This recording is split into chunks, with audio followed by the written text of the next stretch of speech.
Se você não vive debaixo de uma pedra, você já deve saber que a Nintendo processou os criadores do Yuzu, alegando que eles facilitam a pirataria. Basicamente fazem o que todo emulador faz. Mas então qual que seria o real problema? A cultura de emuladores como a gente conhece surgiu em meados dos anos 2000, com um processo entre a Sony e uma empresa chamada Connectics Corp. O processo se dava respeito a um emulador de PlayStation 1 que rodaria nos Macintoshes da época. A Sony abriu o processo alegando que a Connectics Corp estava roubando sua propriedade intelectual, que seria o firmware do PlayStation 1, alegando que eles estariam fazendo engenharia reversa e usando o firmware do PlayStation 1 mesmo no seu código, o que depois foi provado que era verdade, porém eles só estavam usando o firmware original durante o processo de aprendizagem e criação do emulador em si. Até porque quando o Virtual Game Station, ou VGS, foi lançado, ele tinha um código inteiramente feito pela Connectics Corp, sem nenhum contato do código original da Sony. Bom, e que fim deu isso? A corte decidiu que não era ilegal e que eles não estavam roubando propriedade intelectual da Sony, e assim se iniciou a era dos emuladores como a gente conhece hoje. Então, pensando nisso, qual é o problema? Qual é o motivo que a Nintendo agora resolveu processar o Yuzu depois de tantos anos, isso sendo uma coisa normal? Bom, na verdade é que emulação propriamente não é uma coisa ilegal, mas as ROMs disponibilizadas na internet elas são consideradas pirataria. A emulação ela foi feita para você pegar uma mídia que você já tenha de um console, extrair o arquivo de dentro dessa mídia e assim usar nos emuladores. Os emuladores eles não propagam, pelo menos não de forma explícita, a pirataria. Então, se você pegar essa ROM extraída e disponibilizar ela de alguma forma, você tá cometendo um crime. E ok, isso já deu para entender, mas todos os emuladores você pode baixar ROMs piratas, inclusive do Yuzu, e isso nunca deu problema pros emuladores em si. As empresas sempre derrubam os sites de ROMs, até porque são disponibilizações de jogos delas de forma ilegítima, porém isso nunca foi culpa dos emuladores em si. É uma coisa que por eles existirem acabou acontecendo, mas isso não é uma culpa primária deles. Mas então qual que é o real problema do Yuzu? Por que que ele foi processado e por que que ele foi tirado do ar? Basicamente, pro Yuzu funcionar, ele precisava de uma chave de criptografia que só poderia ser obtida caso você tivesse o Nintendo Switch original, físico, na sua mão. A chave de criptografia, ela foi feita para ser algo interno do aparelho e não ser encostada.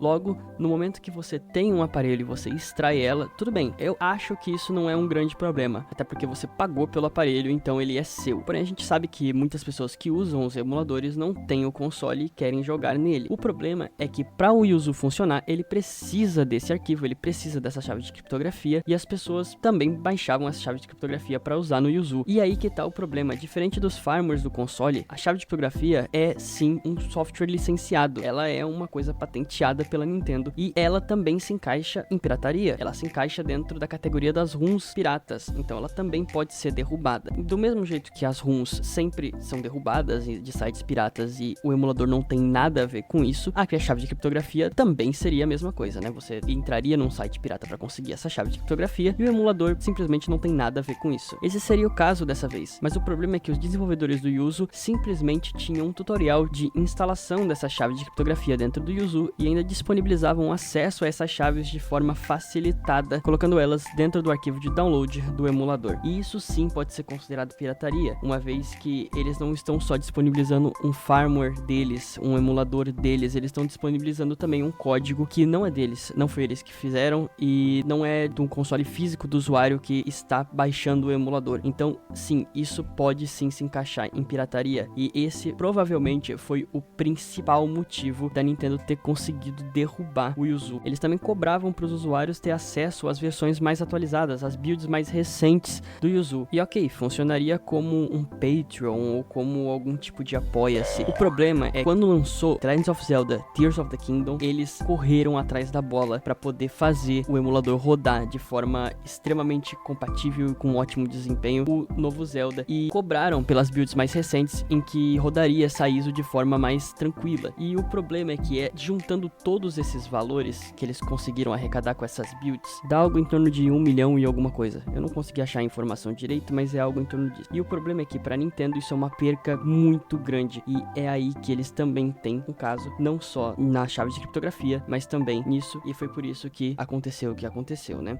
O Yuzu agora ele tá desativado, você ainda tem outros emuladores que são rivais ou forks do Yuzu, como o Ryujinx, por exemplo, que tem uma equipe descentralizada. Eu não corri atrás para pesquisar e nem sei como funciona a questão da criptografia para funcionar esses emuladores, mas imagino que o Ryujinx não dê um tutorial, uma facilitada para você conseguir essas chaves de criptografia. Na verdade, eu acabei de ver aqui que ele só ensina como colocar a chave de produção, mas ele não dá as chaves de mão beijada, pelo menos não onde eu vi. Além de ele, obviamente, ser bem inferior ao Yuzu em questão de performance de alguns jogos ou coisas do tipo. Com a queda do Yuzu, surgiram outros emuladores, um deles é o Sudashi, que é um fork do Yuzu, também open source. A grande maioria dos emuladores, eles são open source. O Yuzu era um dos poucos que tinha uma equipe centralizada e por isso era um dos mais avançados. A equipe do Yuzu, se eu não me engano, também fazia o Citra, que era o emulador de Nintendo 3DS. Então essa guerra de emuladores ainda não acabou e não vai acabar tão cedo. Agora, minha opinião é que a equipe de desenvolvimento do Yuzu não precisava ter facilitado tanto assim o acesso à chave de criptografia, muito menos ter dado um tutorial no próprio site deles. E também, o jeito de monetizar o projeto também foi meio ruim, na minha opinião. O jeito de fazer as pessoas pagarem para ter acesso a novas builds. Eu sei que foi o jeito que eles acharam para monetizar, mas isso dá um gosto meio algo pago que não deveria ser pago. Algo assim, como se fosse algo legítimo, original, o que, pelo jeito que eles estavam tratando o projeto, não era legal. O legal era ter algo tipo um FundMe, um Patreon ou coisa do tipo. Na minha opinião, eu não acho emuladores ruins, simplesmente pela preservação que eles dão. Principalmente jogos antigos que não tem mais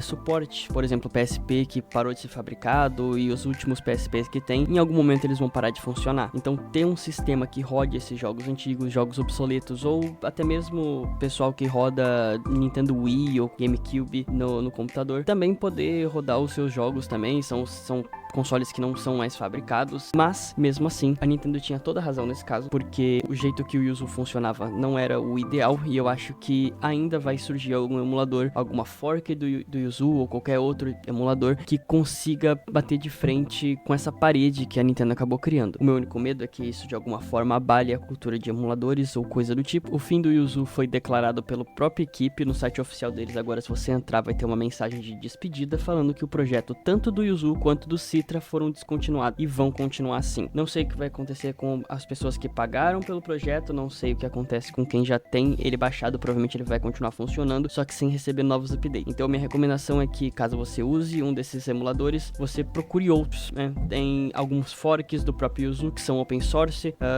e também do Citra deve ter alguma coisa para emular 3DS que seja completamente open source e seja mantido pela comunidade. Obrigado por ter assistido meu vídeo até aqui, deixa um like, comenta o seu apelido mais carinhoso pra Nintendo e nos vemos na próxima. Falou!